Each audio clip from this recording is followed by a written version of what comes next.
What's good YouTube, and welcome to the house. Some people are calling this Sunlight Wolf 2.0, aka a wolf in sheep's clothing, because it has gone to a $10 price point for a rare and above last night when we saw it towards 12 and 13 and people scrambling for these at 10, mainly because of the Shaddoll Structured X release. Now, I was suggesting this at the $4 to $5 price point because it is an awesome enabler under the next master rule, you know, generic support for XCs, Fusion, and Synchro, and even though you may not be linking up in some of your decks, people would still want to have access to this card for what it does so well. I'm glad it wasn't rarity bumped to Ultra or Secret, but it is seeing this spike because it is horrendously shorted. You could open a box of Ignition Assault and not even see one of these. It was like an 8 out of every 12 boxes, if I recall the ratio. So looking at this card, yeah, if you were slower on it, you're probably paying a premium. Maybe it floats down towards $8 like Sunlight Wolf because you're not chasing after 3 of these necessarily for your deck like you were with it,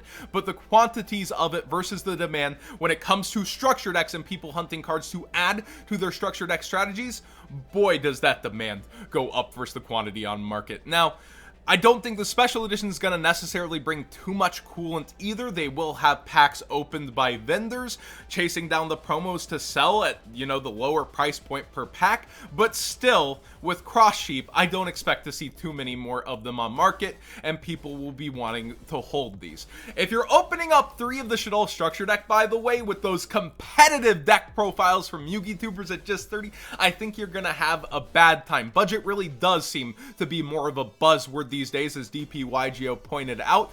I applaud the Yugi Tubers showing stuff like Apollosa and realistic combos that you would be playing at those competitive levels versus, well, maybe you could do something like this. Looking through Shaddolls also, yeah, there's a lot of hype. This isn't new news, but the ultimate rare is climbing even further for its unlimiteds. We see 59 before, you know, 65 for the lowest unlimited ultimate rares, and the lowest first is at 72. I remember before the artificial scarcity of ultimate rares where they were in the core sets that this was only $4 to $5 above the ultra rare. Now look at where she's at. But Shaddolls are a fan favorite. They were voted for that structured X slot. The hype behind them is pretty real, but man, does it suck to look at ultimate rares today versus what they once were in terms of pricing and availability. Konami really did a good job trying to make people want that more here in the States. Shaddoll Fusion Secret Rare is pretty much its highest rarity considered by many, and we see that it's at 350 before it climbs towards 4 rather quickly here on the front page. Do keep that in mind that this will probably continue to go up as people like to max rarity their deck, especially if they're choosing it for the WCQ season. Shaddolls are a real deck and a competitive deck. I just don't think ripping open 3 structures is going to do it. People are also chasing after the reprints like Super Polymerization, Instant Fusion. It's a lot of value in the deck. People are showing up to their locals. They're not there, or they're only finding 2. I've heard so many stories of people just not getting their hands on the structure. It kind of feels like the dinosaur deck again. And then there is a brave motivated seller, top table gaming here, 157 copies. They're cashing in and not trying to cash out in terms of like, yeah, I could list this at $2 and be the lowest, or like, you know, with the big quantity. They're really pushing and trying to make their sales on their investment. They probably spent like 50 cents a piece, I'm guessing, and they're trying to go in with this. Invoked, also a fusion deck that works with Cross Sheep. We've seen a ton of buyouts for it. Now Meltdown is bought out. Really, you all are going for secret rare Meltdowns. The super rare is still very, very available, but running out of quantities. Maybe get your engine sooner than later. That is cheaper for Invoked. Even the cheaper stuff could start to rise towards the master rule, and as it afflicts the meta more, and it's not any better on eBay. Speaking of Shaddolls, Damage Juggler Ultra Rare is bought out. You can still get the common very, very easily, but we see over here that, you know, one of the still best construct sins is towards $3 to $4, and over on eBay it's completely bought out. Playing those penny stonks, Arya.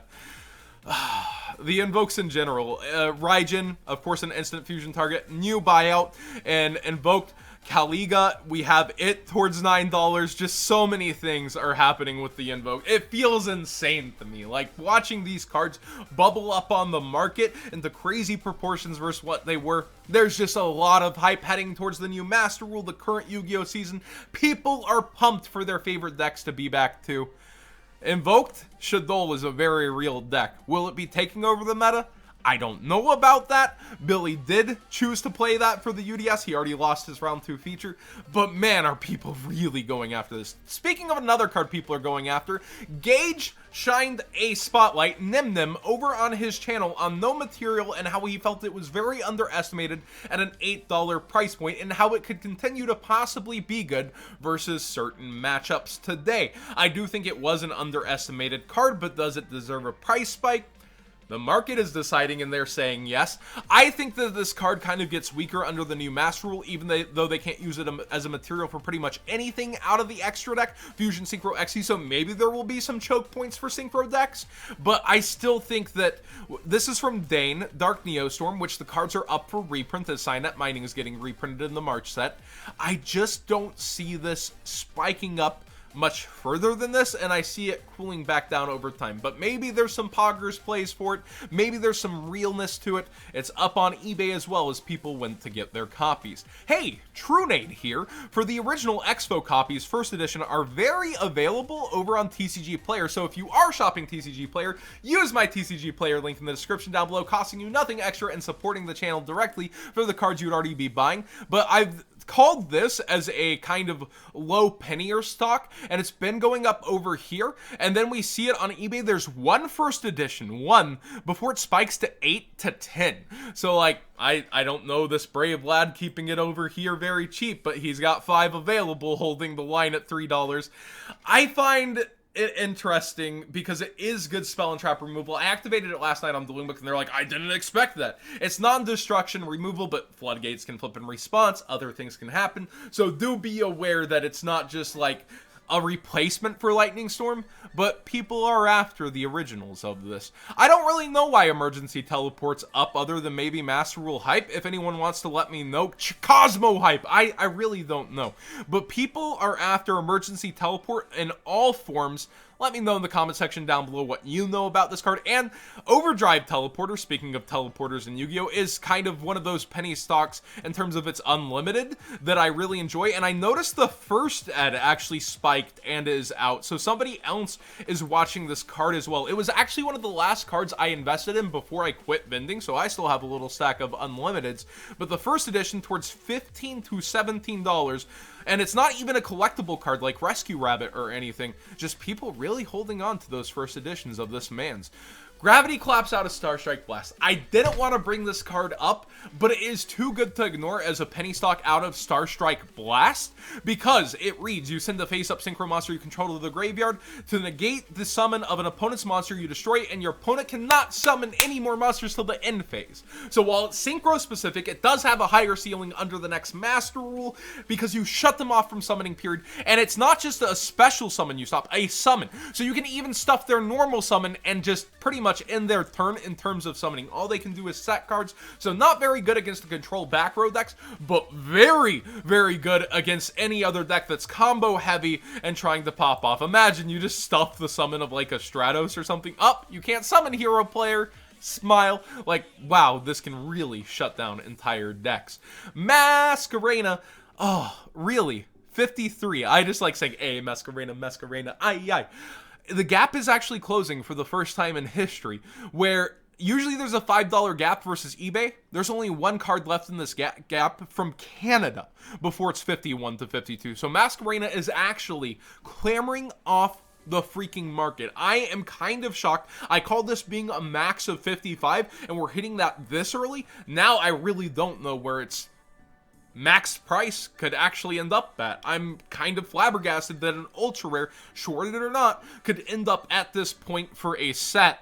And wow, like, it's flashbacks to Luster Pendulum as a super rare being 50 as a 3 of. This is a 1 of for the extra deck in the ultra rare slot. Short printing just does really gross things to the market. I actually don't know what this tab is I'm about to click on. It's just TCG Player in general. And then Destiny Hero Militia. Speaking of the collector market, I've noticed that the original ultra rares market price towards 6 are getting bought off the market, and the first editions, if we're to find them, are towards $18. I actually don't even see unlimiteds before that, and the unlims are up here towards 18 too. People love original cards. Remember, this did used to be $60 $60 in its heyday along with Destiny Draw. I love collecting cards like this. I have, I think, 9 in my closet or something, but I've lived the Teledad era. People do have nostalgia really towards that format, and with heroes, they're already paying so much on Malicious Bane and Edge and all that stuff. They want to completely hollow out their deck too, it seems like. And here's another card going up, so you're almost looking at $60 for a playset, 1/3 what it used to be when there weren't so many other different versions. And finally, kind of a forced buyout, it looks like, out of the original legendary Duelist, Red Eyes Baby Dragon towards $34, Red Eyes Fang with Chain towards $28, and you also see other things baby bumping up, baby bump, like Baby Tiger here towards $6. So when I look at this, people are really looking at legendary Duelist as being stocks. I feel like the sales rate has to be terrible on cards like this, because it's just like drinking the Kool-Aid until the reprint comes of playing hot potato with other vendors rather than actual collectors who are chasing after this card. At least that's what I feel like. Let me know what you think in the comment section down below. By the way, we are now in 14 states on Patreon. Thank you guys for so many other people signing up. I can't believe we're already to 14 states when just a week ago I was in 4 states. So these shoutouts really have been helping. Thanks for looking at that $20 mail out tier. Mailing to freaking 14 states feels awesome, and I hope to be doing all 50 soon. Thank you. Subscribe if you haven't already. Give this video a thumbs up if you haven't and you did enjoy the conversation, and let me know what you think about everything in today's Market Watch. I know it's a lot of Shaddoll hype, and that probably took up a lot of it, but man, there's so much that I can never cover it in one Market Watch, it feels like.